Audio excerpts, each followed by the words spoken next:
Hi everyone, magandang araw sa inyo. You're watching Seth Stuff. My name is Seth. Now for this episode of Seth Stuff, I'm going to do my third house tour. Yes, in my previous episode, nag-house tour po ako.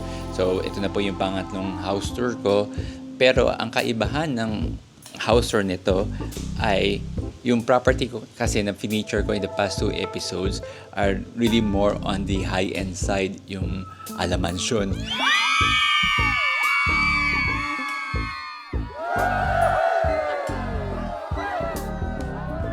So, based on the reactions at saka mga comments na na-receive ko sa inyo, nagre-request po kayo na medyo, yung abot kamay, low end.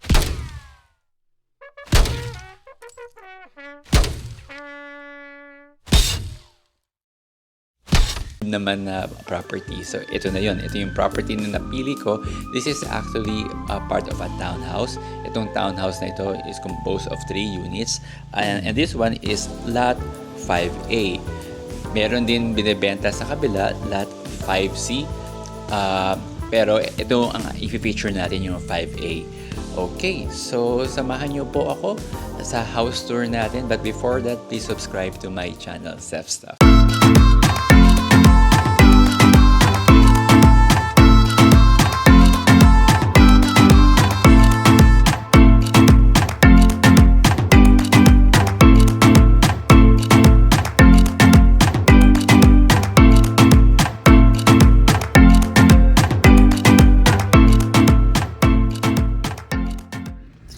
So this is the property that I would like to show you. It is currently for sale. Actually, it is a bank foreclosed property. Obviously, it is a townhouse and my caretaker na nakatira dito. So in case you want to check out the house physically, pwede kayo i-assist ng caretaker. Si caretaker mahilig sa mga tanim, kita nyo naman. At kita nyo rin dito that this property has a garage good for one vehicle. Yung mga gamit na nakikita nyo dito except for some heavy furnitures belong to the caretaker dahil siya ang nakatira dito at nagbabantay sa property. Tara, let's get inside the house. Here is the living room. Very open space ang layout ng bahay na ito, which means from here, abot tanaw mo na ang kabuuan ng bahay. See? Ayan ang stairs. At sa ilalim ng stairs, meron tayong maliit na storage area. Then after the stairs is the dining area. Then sa dulo yung kitchen. Banda labas is the service area. Ganon ka-simple, ganon ka-direct, ganon ka-functional and ka-efficient.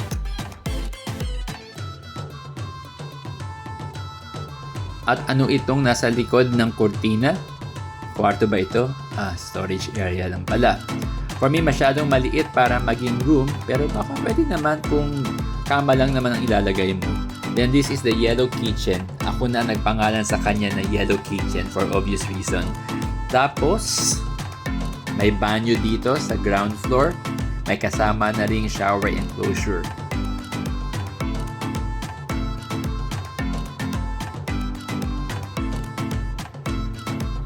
Okay, punta naman tayo sa dirty kitchen. Labas na ito ng bahay.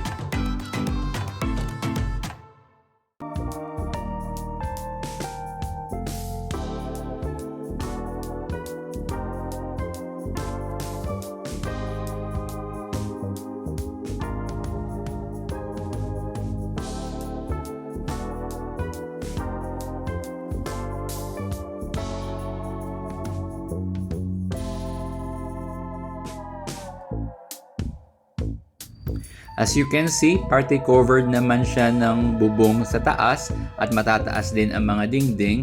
So kung sakaling umulan, hindi naman masyado mababasa ang dirty kitchen unless na lang na pag super lakas ang ulan.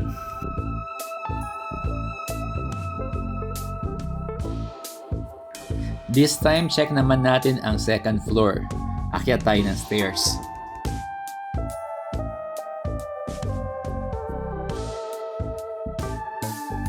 I like the stairs. They're wide enough to fit in 2 people. So kung may mga karga kang gamit, hindi ka na mahihirapan sa pag-akyat panaog.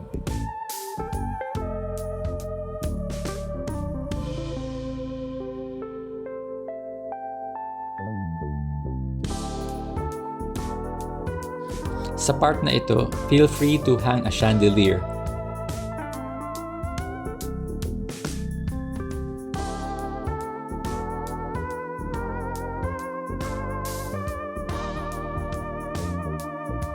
May toilet and bath din dito sa second floor. Yung itsura niya pati na rin ang size is similar to the toilet and bath downstairs. So this townhouse unit has a total of 2 toilet and bath. And just right after the bathroom is the master's bedroom. Meron na itong built-in cabinets and drawer for your study and vanity desk.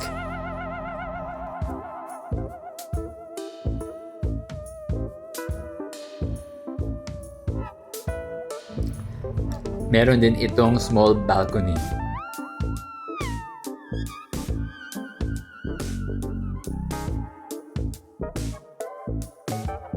Ang presko ng hangin outside.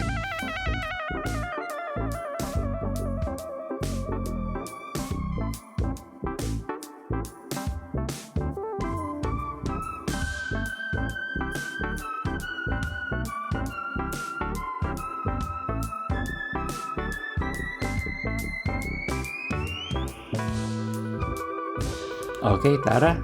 Let's walk to the other side of the house naman.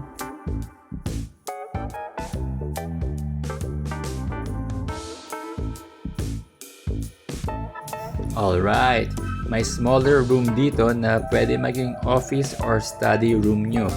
Pwede ring tulugan, maliit nga lang. Tapos, outside this window, you can hang your laundry to dry. Diba? Kita nyo naman, may drain pa siya.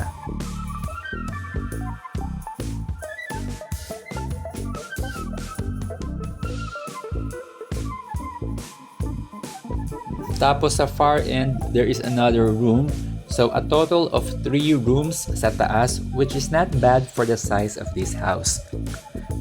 Mas maliit lang ng slight itong room na ito as compared to the master's bedroom, but I like the fact that it has a balcony sa labas. And yeah, meron din siyang built-in cabinets similar to the master's bedroom. Wala lang view dito sa balcony mo, pero ayos lang. Dito ako mag-workout. Pwede dito mag-exercise. Wala makakakita sa'yo.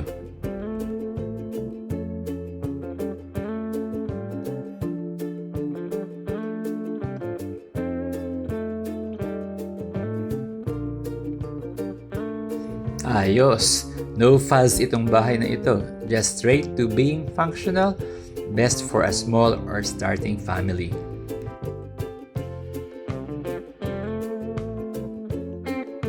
Okay, so dyan po nagtatapos ang house tour natin. I hope nagustuhan nyo po ang property.